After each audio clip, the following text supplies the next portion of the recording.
Il y aurait beaucoup à dire sur la marche selon l'esprit. Il y a cet esprit doux et paisible, 1 Pierre 3,4. Puis, il faut apprendre à ne pas agir sans être en comparaison avec le Saint-Esprit. Vous pouvez discerner instantanément quand vous parlez par votre intelligence, par vos facultés mentales, et non dans l'esprit. Bien des gens tiennent de superbes réunions bibliques, mais elles sont mortes à moins d'être vivifiées par la puissance du Saint-Esprit, agissant dans votre esprit. Vous pouvez écouter les appels les plus chaleureux, les vérités les plus belles, toutes vraies mais impuissantes.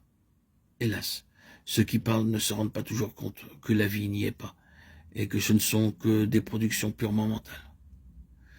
Il vous est possible d'expliquer la Bible de telle façon que vous n'exposiez qu'une suite de vérités mortes, parce qu'elles viennent uniquement de votre lumière intellectuelle. Si au contraire ces vérités viennent par votre esprit à travers vos facultés mentales qui ont été épurées et vivifiées, alors il y a la lumière et la vie. Mais si elles viennent uniquement de votre intelligence, sans passer par la lumière de votre esprit, elles sont inutiles et ne serviront pas à nourrir ceux qui les attendent ardemment. Rappelez-vous que ce n'est que par l'expérience personnelle que vous réaliserez la vérité, car les théories sont vaines. Quelque vraies qu'elles puissent être, vous connaîtrez la puissance d'un texte en l'éprouvant, en le vivant.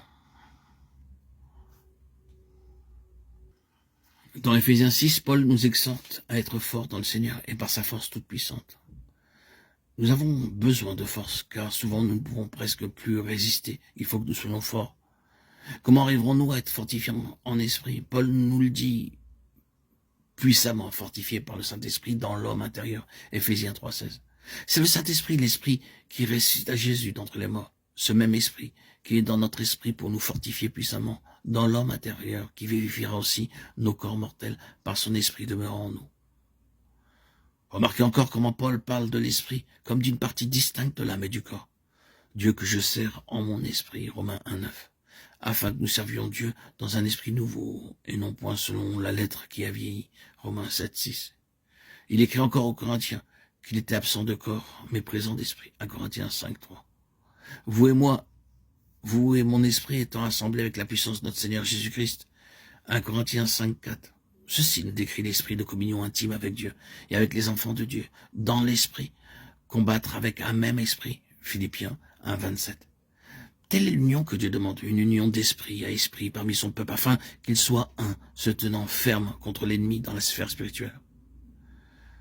Vous verrez toujours parmi ceux qui vivent dans ce degré de la vie spirituelle une merveilleuse unité d'esprit, même s'ils habitent aux extrémités de la terre. Ils se rencontrent et ils se connaissent quoiqu'ils ne se soient jamais vus auparavant. Il y a une parfaite unité d'esprit entre eux, afin que tous ne soient qu'un, comme toi, ô Père, tu es en moi, et que je suis en toi. Jean 17, 21.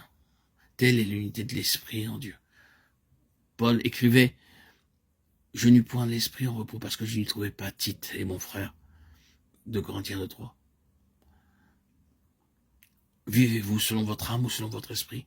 Ceux qui vivent selon la chair sont ceux qui, en pensée et en acte, vivent selon les affections de la chair, tandis que ceux qui vivent selon l'esprit pensent aux choses de l'esprit. La vie de l'esprit, la joie de l'esprit, l'impulsion de l'esprit, la liberté de l'esprit. Car l'affection de la chair donne la mort, mais la pensée de l'esprit produit la vie et la paix. Les deux sphères sont clairement dépeintes dans ce verset, l'âme dominée par la chair, la sphère terrestre, ou bien l'âme dominée par l'esprit, la sphère céleste. Soyez renouvelés dans l'esprit de votre entendement. Éphésiens 4, 23 dit Paul. L'entendement, qui est une partie de l'âme dominée par l'esprit, doit devenir spirituel. Il y aura une âme spirituelle et une âme charnelle. L'âme spirituelle pleine de sagesse est seule ouverte aux pensées de Dieu. Que Dieu nous enseigne ce que c'est que d'avoir une âme renouvelée, une âme spirituelle purifiée et dominée par l'esprit et non par la puissance charnelle. Une âme capable de penser sagement et clairement les pensées de Dieu. Vous ne comprendrez ce que nous venons de dire que sur la différence entre l'âme et l'esprit qu'en l'expérimentant et en demandant au Saint-Esprit de vous faire reconnaître et discerner ce qui vient de l'un et de l'autre. Qu'il daigne nous conduire jusqu'au plus haut degré de cette vie de plénitude selon l'Esprit à laquelle nous pouvons atteindre. Louons Dieu, louons notre Seigneur. Béni sois-tu, Seigneur Jésus. Gloire à Dieu au plus haut des cieux et paix sur la terre aux hommes qu'il aime. À toi, Seigneur, tout honneur, toute gloire pour les siècles des siècles. Alléluia. Amen.